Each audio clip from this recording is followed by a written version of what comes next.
Actually ನಾವು ಮನೆ shift ಮಾಡುವಾಗ ಅವ್ರ ಸ್ಟೆಪ್ಸ್ ಮೇಲಿಂದ ಬಿದ್ದು ಕಾಲು ಹೀಟ್ ಮಾಡ್ಕೊಂಡಿದ್ರು. ಸ್ವಲ್ಪ ನೋವು ಅಂತ ಇದ್ರು. ಸೊ ನಾವು ಎಕ್ಸ್ರೇ ಮಾಡಿಸಿ ನೋಡಿದ್ವಿ, everything was fine X-ray. But pain ಜಾಸ್ತಿ ಬರ್ತಾ ಇದೆ ಅನ್ನುವಾಗ ಒಂದ್ಸರಿ ಆರ್ಥೋಪೆಡಿಷನ್ ಅಂತ ತೋರಿಸೋಣ ಹಾಕ್ಕೊಂಡು ಪ್ರಾಕ್ಟೋಲಿ ಹುಡುಕಿದಾಗ ಡಾಕ್ಟರ್ ಮನೋಜ್ ಒಳ್ಳೆ ಆರ್ಥೋಪೆಡಿಷನ್ಸ್ ಅಂತ ಹೇಳಿದ್ರು. So visited the clinic.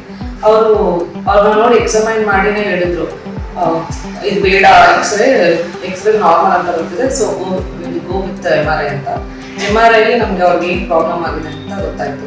AC ligament tear ಅಂತ ಎಲ್ಲ ಹೇಳಿದ್ರು. ಸೊ ಡಾಕ್ಟರ್ ನನಗೆ ಅವರು ಅಟೆಂಡ್ ಮಾಡಿದ ರೀತಿ ಎಲ್ಲ ನನಗೆ ತುಂಬ ಇಷ್ಟ ಆಯಿತು.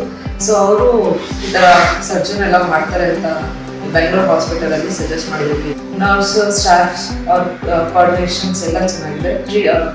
ಸರ್ಜರಿ ಕೂಡ ಆಗಿದೆ. ಇವಾಗ ಇನ್ನೂ ಸರ್ಜರಿಯಿಂದ ರಿಕವರ್ ಆಗ್ತಿದೆ. ಬಟ್ ನಂಗೊಂದು ಕಾನ್ಫಿಡೆನ್ಸ್ ಬಂದಿದೆ, ನನ್ನ ಹಸ್ಬೆಂಡ್ ಮುಂಚಿತವರು ರಿಕವರ್ ಆಗ್ತಾರೆ. ಆಪರೇಷನ್ ಆದ್ಮೇಲೂ ಬಂದು ಕನ್ಸರ್ನ್ ತೋರಿಸಿ ಮತ್ತೆ ಅವರು ರಿಕವರ್ ಆಗ್ತಿದ್ದಾರೆ. ಟಿಲ್ ಡಿಸ್ಚಾರ್ಜ್ ಬಂದು ಈಗ ಟಚಲ್ಲೇ ಇದ್ದಾರೆ. ಇನ್ಫ್ಯಾಕ್ಟ್ ಇವಾಗ ಕೂಡ ನೆಕ್ಸ್ಟ್ ಯಾವುದೇ ಥರ ಬೋನ್ಸ್ ರಿಲೇಟೆಡ್ ಅಥವಾ ಆರ್ಥೋಪೆಡಿಷನ್ ಅಂದರೆ ಫಸ್ಟ್ ನನಗೆ ಡಾಕ್ಟರ್ ಮನೋಜ್